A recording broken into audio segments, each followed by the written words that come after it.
welcome to all of you that are here. My name is Ainsley. I'm a counselor at AGI. For those of you who are joining us for the first time, here's a little background. So, the Alzheimer Group is a charitable organization that supports families and individuals living with dementia. Our services include activities for people living with dementia, individual and family counseling, support groups, educational courses, and workshops. Lectures such as this one are made possible by the generous support of the Lasner Learning Center and the Lindsay Memorial Foundation. And before we begin, I just want to let everybody know that there is a Q&A box down towards the bottom of your screen. We encourage you, if you do have questions, you can enter them there, and we will definitely address these towards the end of the presentation today. So, today we are very honored to have Dr. Isabelle Gélinas with us, Associate Professor and Graduate Program Director at the School of Physical and Occupational Therapy at McGill University.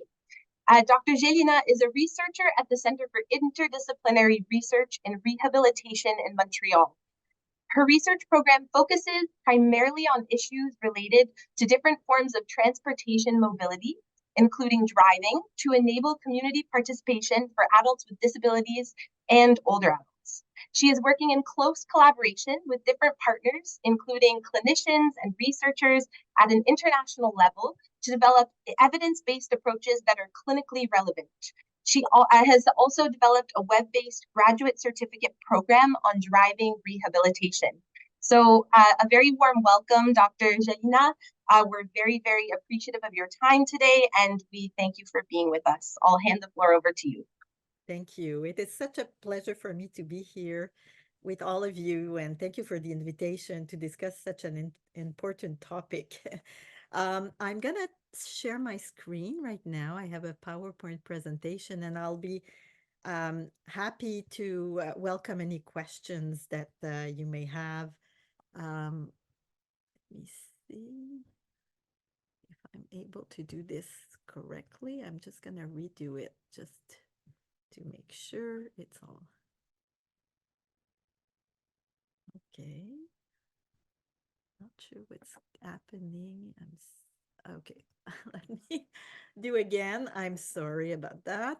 It's the joys of technology. You can do this a million times and still. We just tried before, it worked well, and now it seems to be okay. I think I'll just put it on the presentation, and you let me know. Did you Perfect. see? Yes. Okay. All right. So I'll just let you know a little bit about what I will be presenting over the next 40 minutes or so. So I'll talk a little bit at the beginning about a few facts about driving and dementia, discussing a bit about the driving task and what's the impact of dementia on driving.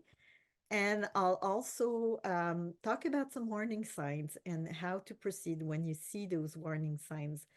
If somebody is driving, maybe questions. And I'll finish by talking a little bit about driving cessation and how to plan for driving cessation. So, just starting with a few facts, I'm sure that for many of us, definitely for me, driving is an important activity.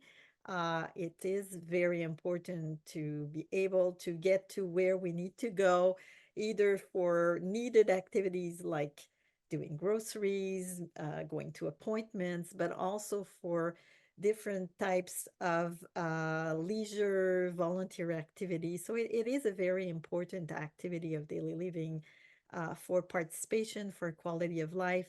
And there's been quite a few research studies that have looked at the impact of driving cessation. And there it can be really devastating, having an impact on mental health. So some people may become depressed because it's such an important activity for them. You may see more isolation, less ability to access the needed or the wanted, the meaningful activities that we do have in daily life. So it is usually for most people a very important activity in our daily life.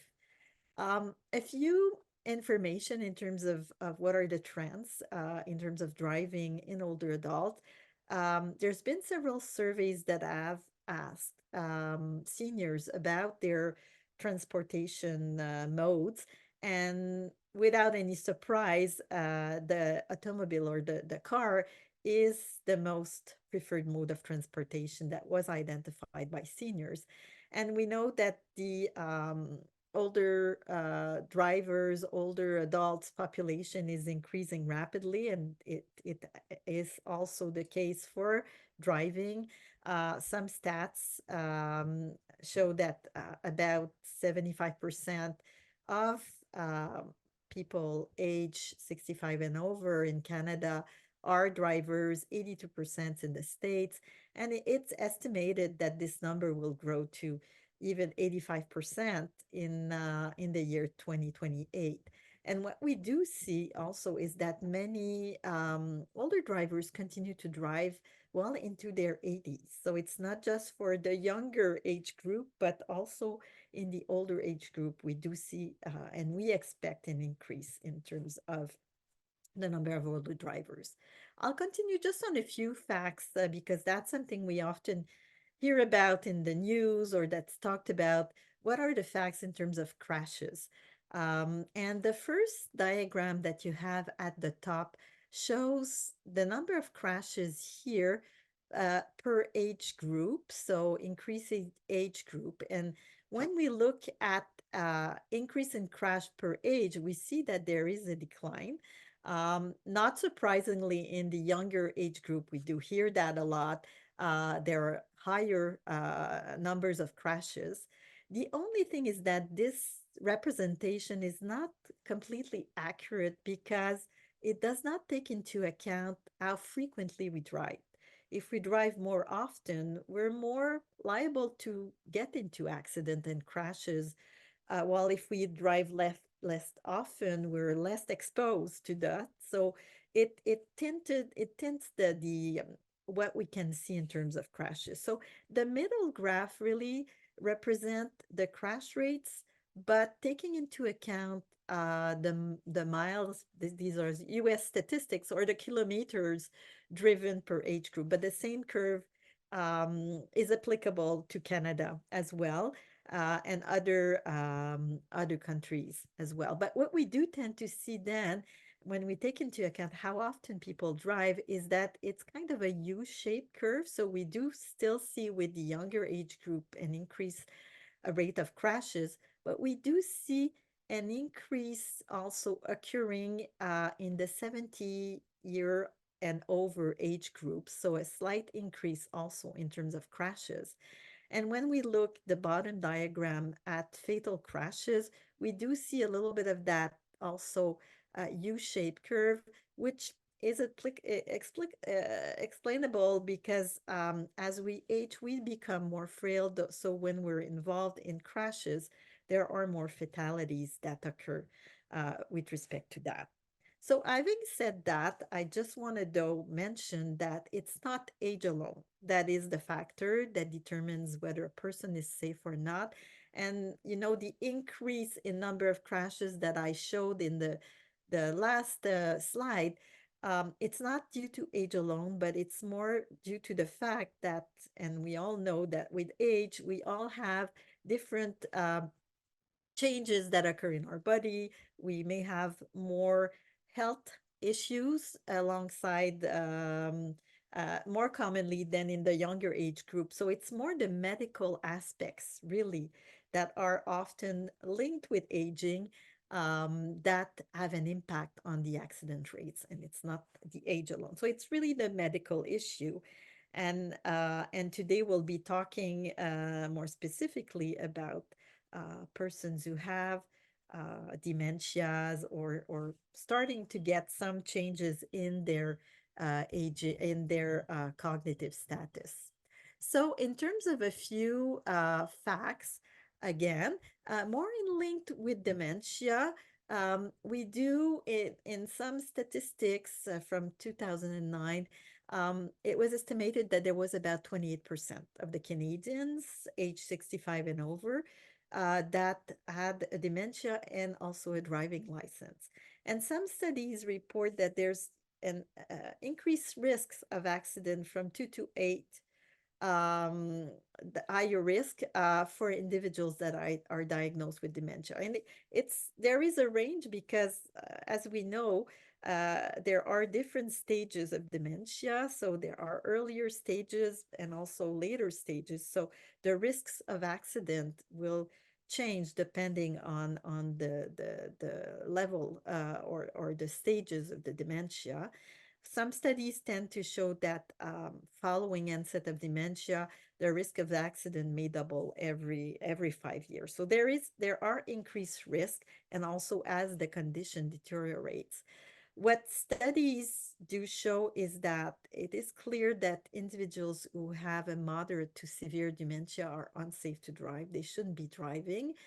However, when you have mild dementia or mild cognitive impairments, the picture is not so clear. You have some individuals who have milder cognitive impairments that are still safe to drive. Some studies have shown that their performance, however, is not as good or worse than people of the same age, and that was done on different types of studies. Some used driving simulators, others at on-road testing. And again, the crash rate that's reported in different studies also has a range from 12% to 48%. And again, it depends really on the type of and the severity of the condition. So it's not clear cut that somebody with dementia, especially in the mild stages, are not necessarily safe to drive, but it does become really a clinical dilemma for most healthcare professionals, because we know, as I've mentioned before, that driving is important for autonomy, for the ability to participate in the community. So we don't want to take that away from a person if it's not necessary. But on the other end, we know that if the person is not safe to drive, there is really a need to protect the person and also other road users, because the impact may be very, very important if a person is unsafe to drive. So there's always that clinical dilemma that healthcare professionals have to go through in terms of driving. And just before I get more into some discussing a little bit further, like the impact of driving on dementia, I just wanted to take a few moments to just talk about the activity of driving. It is a complex task, and I'm just going to show you a quick video about that shows a little bit about the complexity of driving. Um, so we can see there is a lot happening, a lot that we need to pay attention to in driving. This is a little bit more of an excessive situation, but it still convey well the idea that driving is really a complex activity of daily living, probably one of the more complex that we have to deal with, considering that there is a lot happening in front of us. The time is of essence, like we need to react in due time to avoid any accident. Very different, for example, from an activity such as dressing, where we have all the time to get dressed. If it takes a little bit more time, it doesn't make any difference. It's not an issue, but in terms of driving, it's quite different. So this slide here just really depicts how complex, again, driving is. It really requires the use of all of our skills.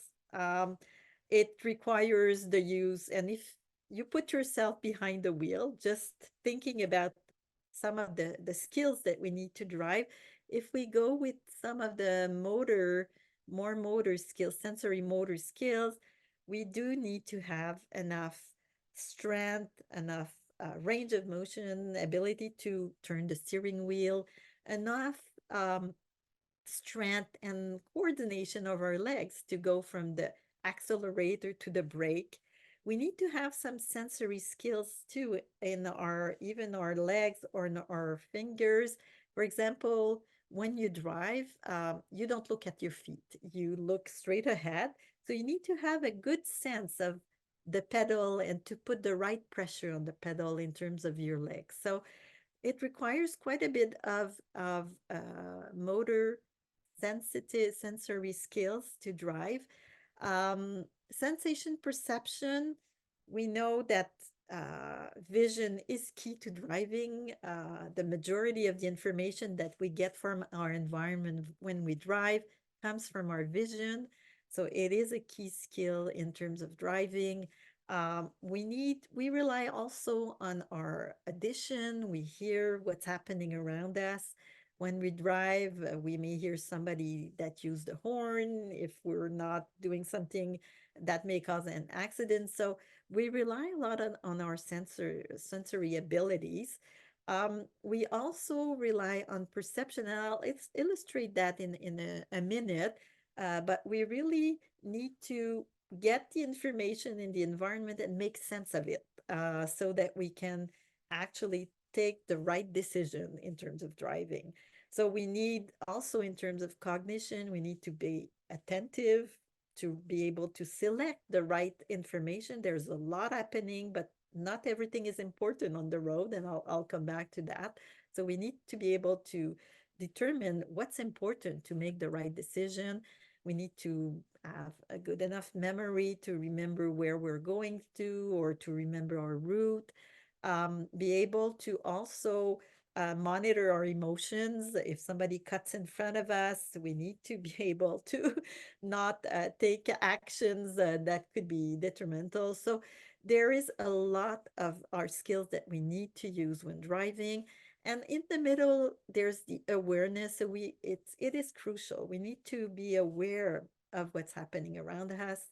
We need to be aware of our own abilities, and because we then may be able to adjust our driving, and I'll come back to that in a few minutes. So driving is really requiring a lot of different skills. And an important aspect to driving, as compared to, I was talking about dressing previously, is that time is important.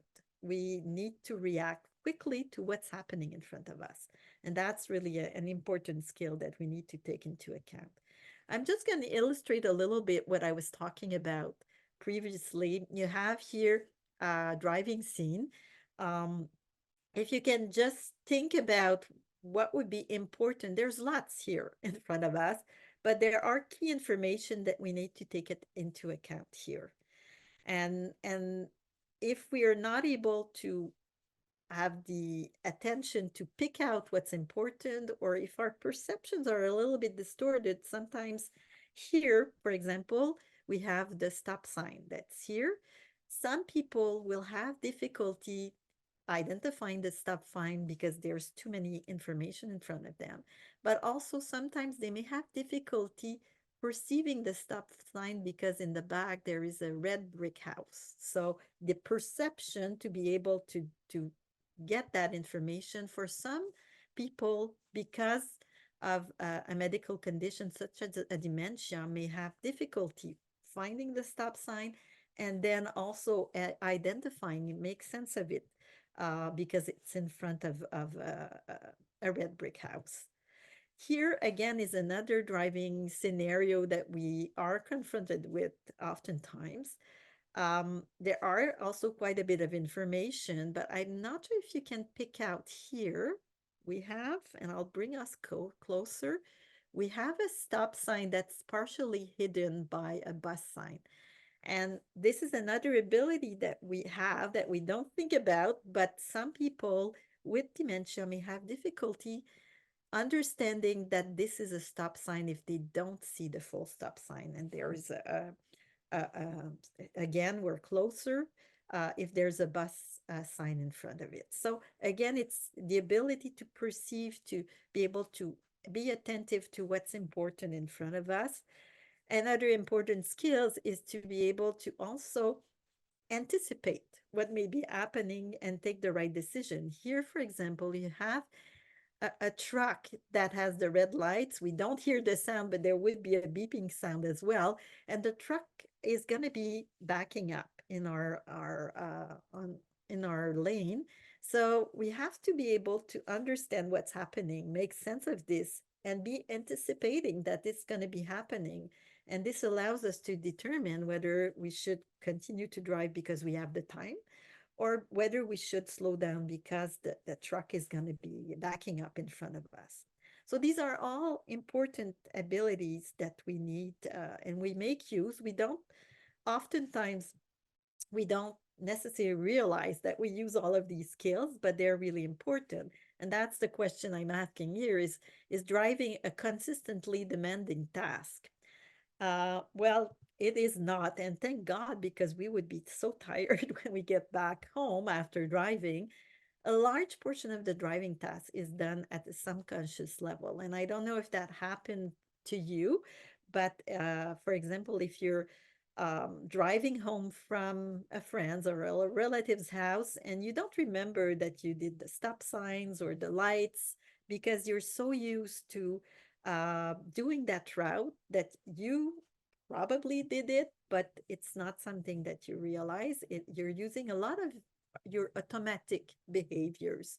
And that really happens, is important and used quite a bit by experienced drivers. And that's why the driving task is not so exhausting, because a lot of what we do is done at an automatic, a more subconscious level.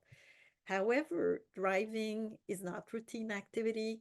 There's a lot of unpredictable situations. So what is very important is that we're able to get out of that automatic mode when it is needed, so that we can attend and react and pay attention to a situation. If somebody suddenly cuts you or breaks in front of you, you need to be able to get out of the automatic mode and get into the and to dealing with the situation. And I mentioned before awareness, as it was at the center of the slide that where I showed all of the prerequisite skills for driving.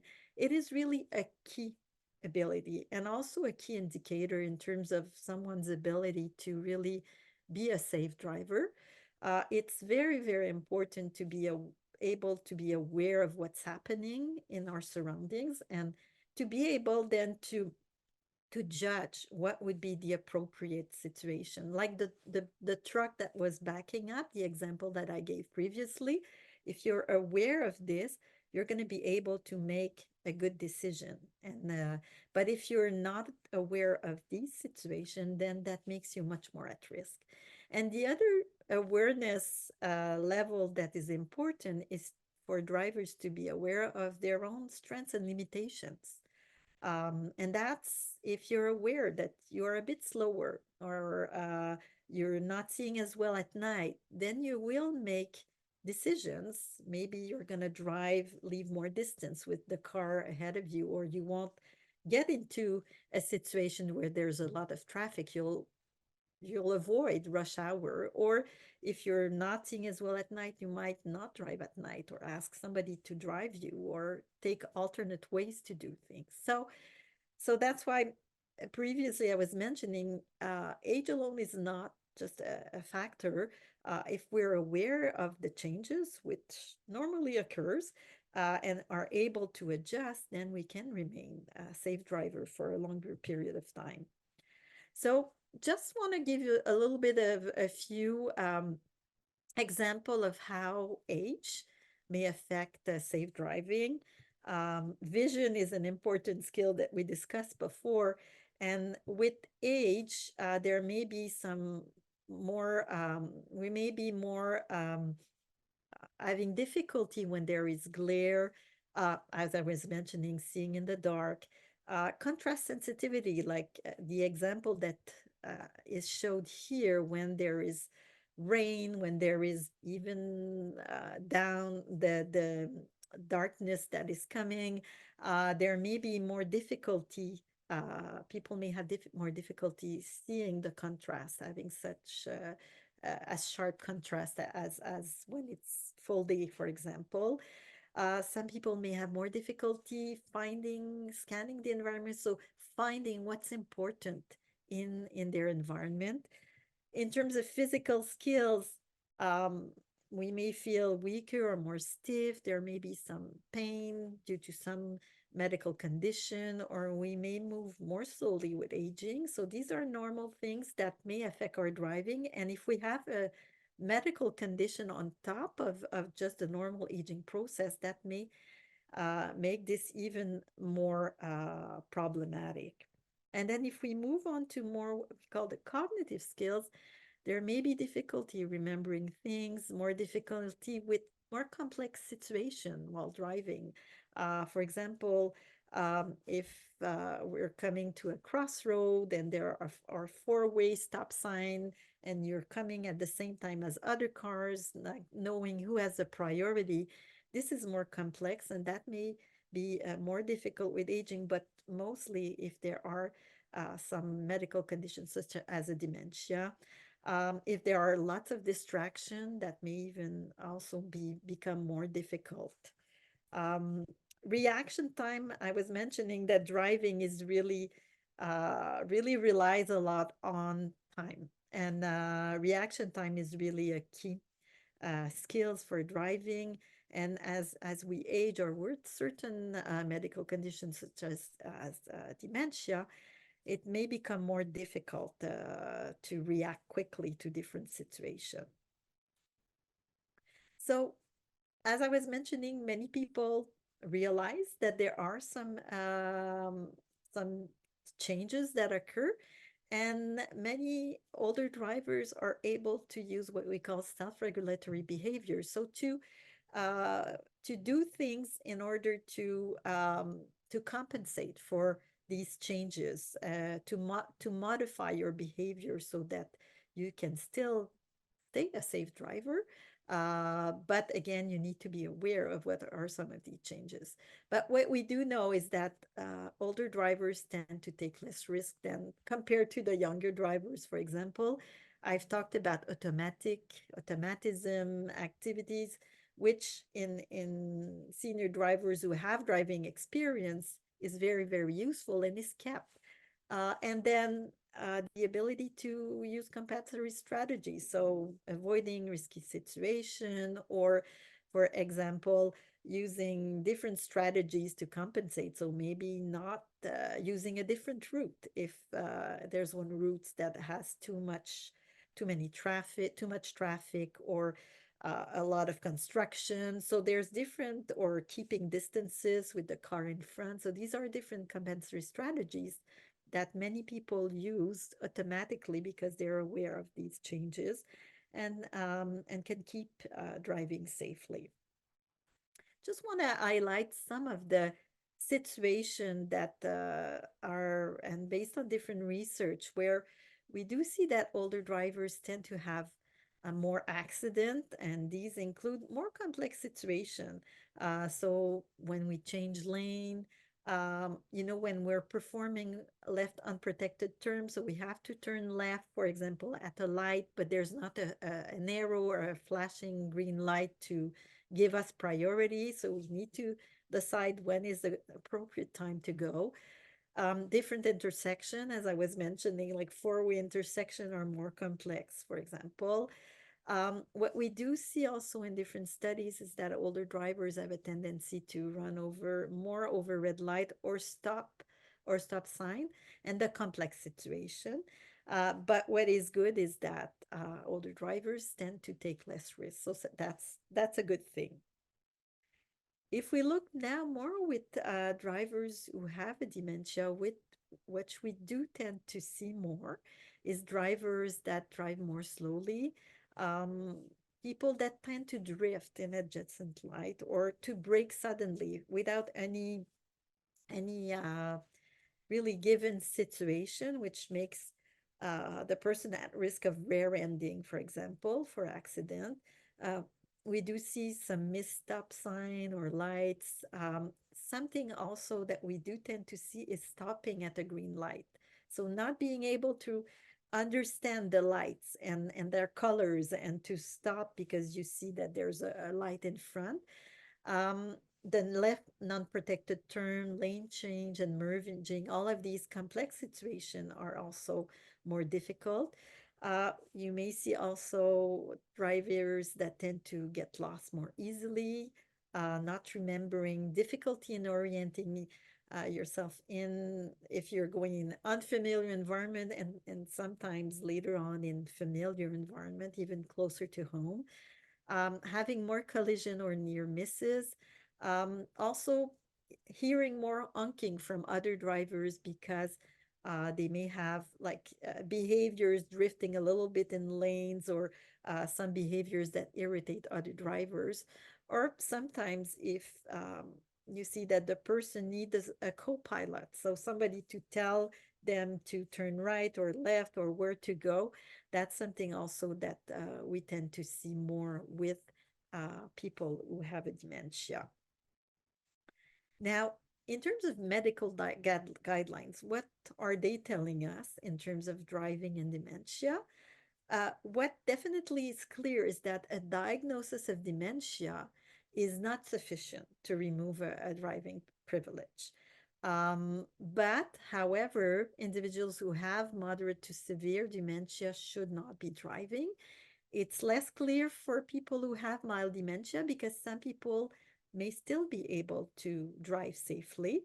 And in those cases, what is really recommended is that there be a more that there be a driving evaluation that is done by a specialist, which usually incorporates an on-road component, and that also there'll be follow-up over time, so every 6 to 12 months, just to monitor the situation and make sure that if the person is has too many impairments that and may not be safe to drive, that it is identified.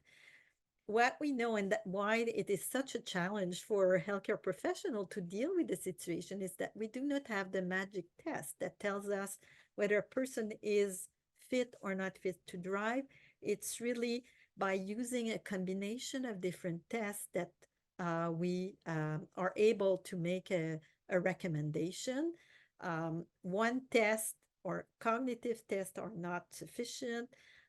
We do have some tests that are found to be good guides in terms of making a decision. There is the mini mental state examination test that you may be aware of. There is a clock drawing test where the person is asked to draw a clock. There's a test that's called a trail, where the person has to connect dots that have shown some ability to help in the decision making. And the other thing in terms of guideline is that whenever a person with dementia and their family, in terms of driving, they should really be um, informed of the eventual need to retire for driving and offered some support for planning for that to occur. And I'll come back to that more towards the end of the presentation.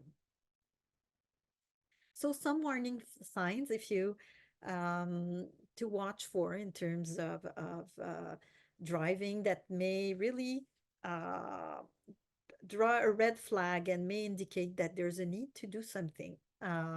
So if the person loses their way, if the person has less confidence in their skills, that's maybe a sign also.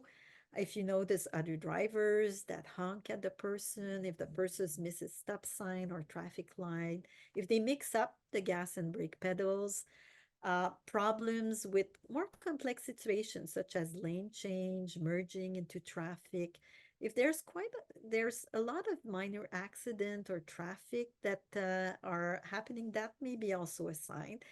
If there is a need for help, um, like I was talking about the co-piloting, if that occurs, that's also a sign.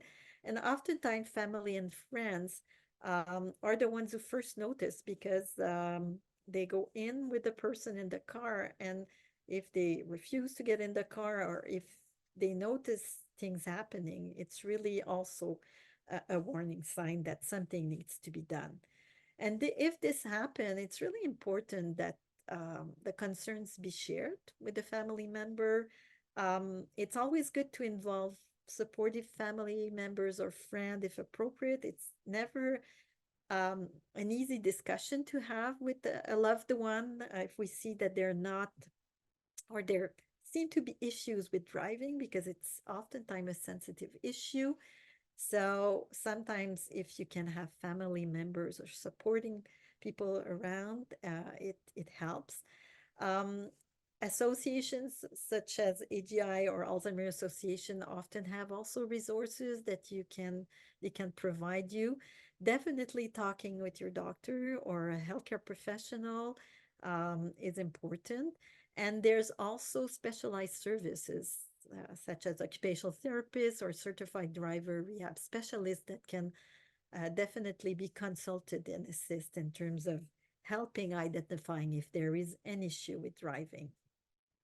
The healthcare professional will assess the person's condition to see if there's some of those skills that may have an impact on driving um, that are affected. They can discuss the impact of the condition and how it may have an impact on driving. They will refer to appropriate specialists or more in-depth evaluation if necessary, or if it's too problematic, they will be in contact with the licensing authority if that's required, and they can definitely consult you or your relative about how to adjust, make changes, or if they're not able to do it, to refer you to somebody who can assist so that um, the person is still able to continue doing their activities, but using other strategies than driving itself.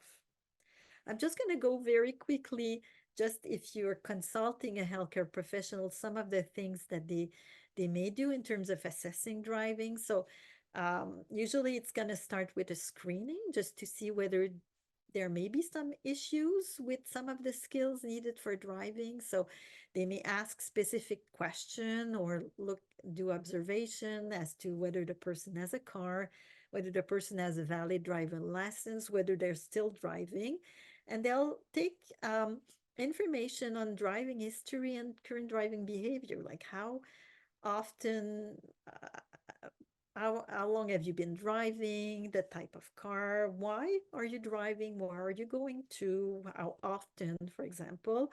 They'll definitely look at the medical history. The medication are also important to look at. We know that some medication have an impact on driving, so it's important to know when you should be driving or if you should be driving after taking a medication.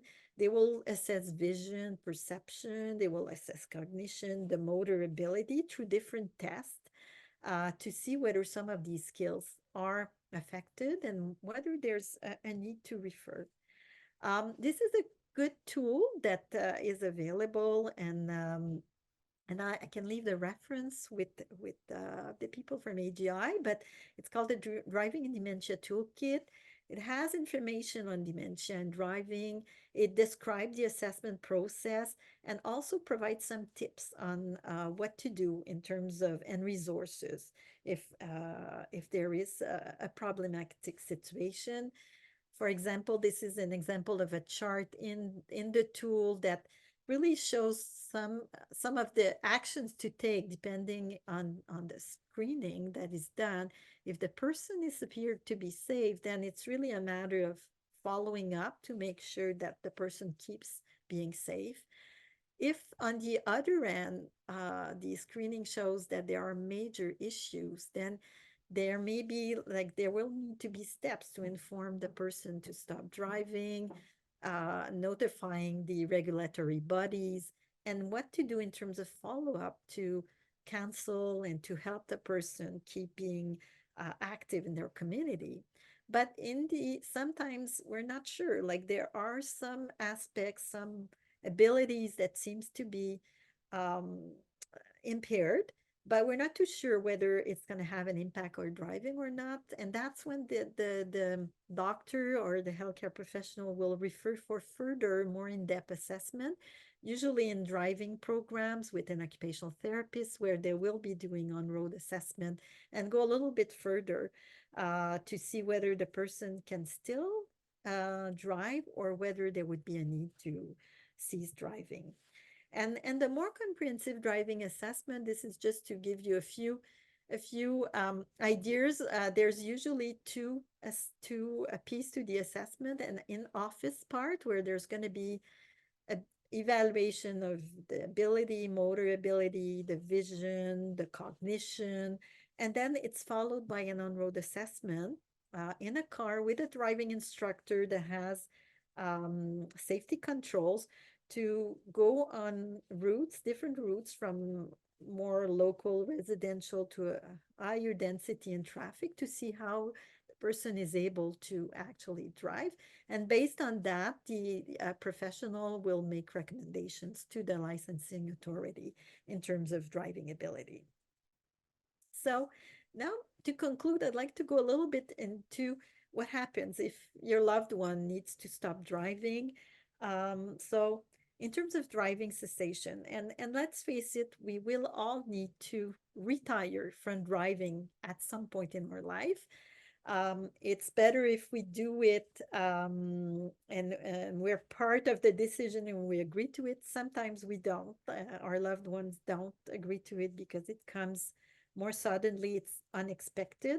So, what's really important is to try as much as possible to plan ahead before actually the person is asked to stop driving.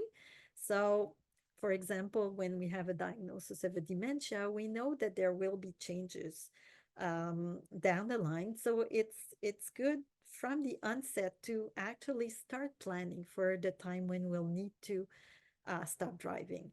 And as much as possible, it's important to involve the person who has the dementia in the process. And what really needs to happen is to try to make a personal transportation plan. And you can get the help of healthcare professional to assist you with that. But it's really to collect information on what are the local transportation options around you. Also, what are some of the services that can be used? To become familiar and comfortable with using these alternative modes. So it's to, even though you can still continue to drive, it's to get used to using a maybe adapted transport or public transportation or so sometimes take these transportation instead of driving to kind of get that in our routine.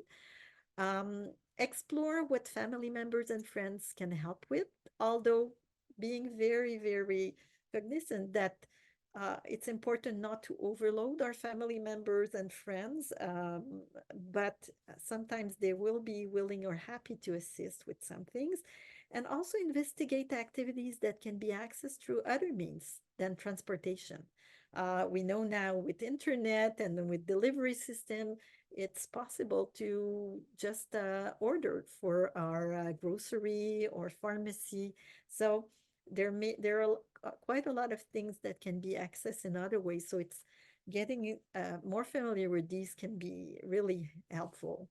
Also, it could be to create a mobility account. So using the money that's saved from not owning a car or operating a car, we know that with the license, with um, insurance, all of the maintenance, it costs a lot. And we do save quite a bit if we're not using a car. So that money can go through what we call a mobility account. And in fact, on the CAA website, there is a calculator that really shows that you could take a taxi, for example, back and forth several times a week during a year, and you would not be spending more than owning a car. And then in circumstances when the person really doesn't want to stop driving and may continue to drive, even though they've been told not to, then it may be you may have to use different measures like taking away the keys, having a doctor's order, or rendering the vehicle unusable.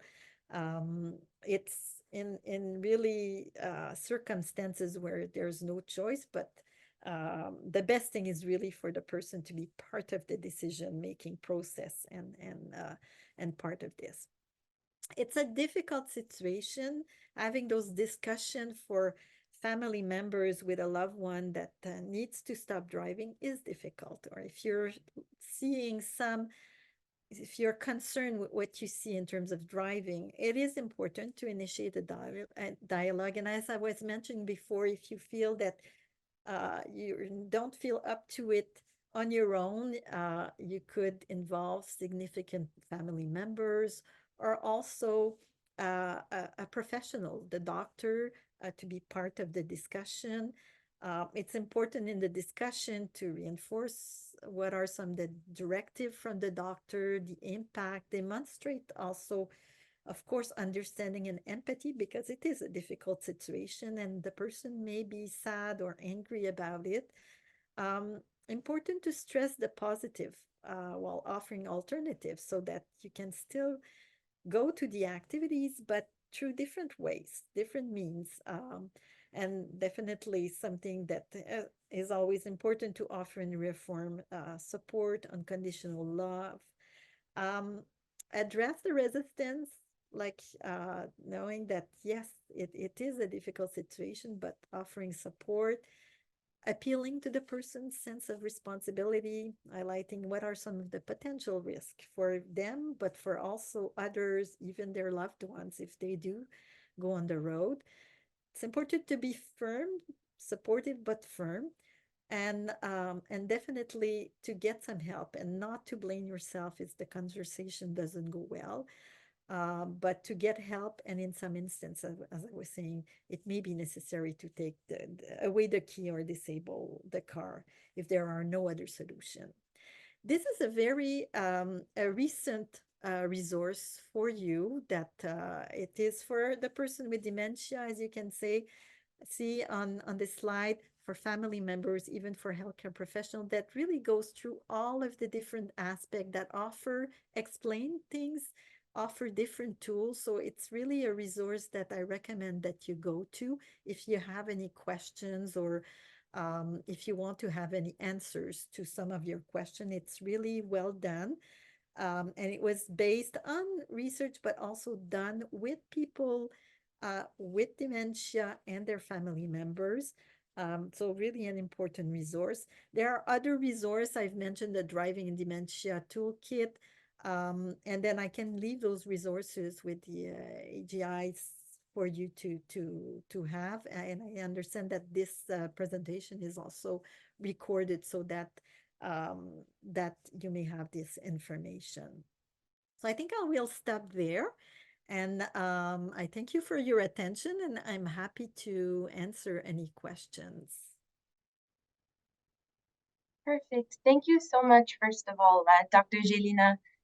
This is such an extremely important topic. It's very relevant to a lot of the families we work with here at AGI and even to the staff. So thank you for your sensitivity and for all of this information and the resources. We will make sure to share these with everybody who attended today.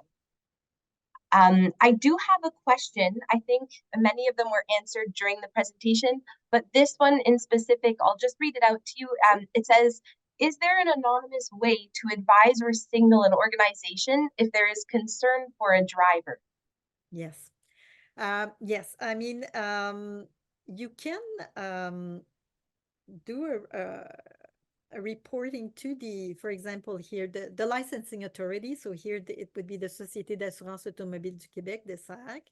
You can do an anonymous reporting. The only thing, though, is that if it ever went to court, or they will not guarantee, but usually it is kept anonymous.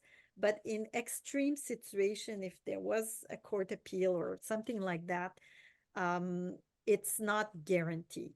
For healthcare professional, there is, but for the general public, if you have a concern, sometimes it's a neighbor in your street, or it's not necessarily a family member. It is possible, but it's not guaranteed if it was to go to court, for example. All right. And then I saw one more question come in. I'm just going to read it out as well. Sure. It says that while it's usually occupational therapists and doctors who assess for driving, um, I'm sorry. Oh, can social workers also assess if they take your graduate diploma? Hmm. In terms of in terms of reporting and making recommendation, in Quebec since 1997, I think, most healthcare professionals are able to, I don't think it applied to social worker though, but I believe that they've extended it more recently. Um, but can make a recommendation to the licensing authority, like send a report with a recommendation. I would, for a social worker, I would consult your order, or just to make sure legally what are the implications. Our graduate program is really offered more for occupational therapists who do the comprehensive driving assessment with the on-road testing. We have one of our course that's offered to all, but there's one that's, the rest are more specific to occupational therapists. But I would really consult the your order, just, or the group, just to make sure in terms of liabilities.